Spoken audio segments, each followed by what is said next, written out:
पद्मिनी एकादशी कब है? जय श्री श्याम, श्याम बाबा के भक्त अच्छे ही होंगे। तो पद्मिनी एकादशी कब है? बहुत लोगों का ये सवाल होगा कि 26 को है या 27 को। तो पद्मिनी एकादशी 27 दिन बुधवार को पड़ने वाली है। ये जो एकादशी है बहुत ही दुर्लभ और पुण्यदायक एकादशी मानी जाएगी, क्योंकि अधिक मास की एकादशी है। अधिक मास में जो भी व्रत पड़ता है उसकी महिमा कई गुना बढ़ जाती है। तो ये जो एकादशी, इसकी महिमा बहुत ज़्यादा है और ये बहुत ही फलदायक है, क्योंकि अधिक मास की एकादशी है। और एकादशी तो वैसे भी बहुत फलदायक और पुण्य वाली एकादशी होती है। तो ये एकादशी और भी दुर्लभ मानी जाती है, क्योंकि ये अधिक मास में पड़ रही है। और जो भी लोग इस एकादशी का व्रत रहेंगे उनकी मनोकामनाएं भी पूर्ण होंगी।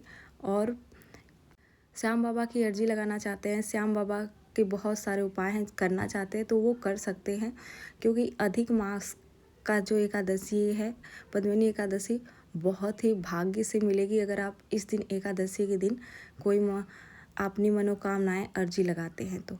क्योंकि अधिक मास, आपको पता है कि अधिक मास कितने साल बाद आता है। अधिक मास लगभग तीन वर्ष बाद आता है पंचांग के अनुसार, मतलब 2 साल 8 महीने के बाद आता है।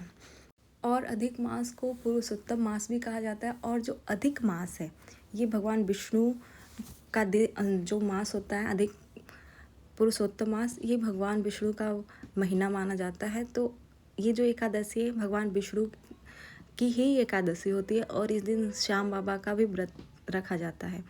तो अगर आप अधिक मास में पद्मिनी एकादशी का व्रत रख रहे हो और उपाय कर रहे हो या कोई अर्जी लगा रहे हो तो आपकी अवश्य पूरी होगी।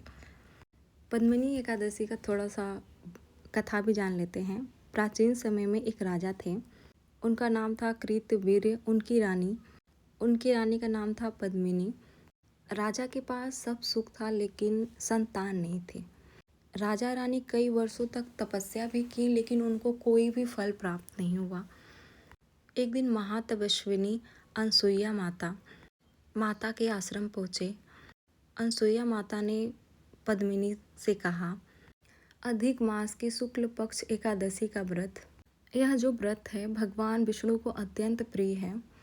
रानी पद्मिनी ने इस व्रत को पूरे श्रद्धा भाव से पूरा की, उपवास की, रात्रि जागरण भी की, भगवान विष्णु का पूजा की, कीर्तन की।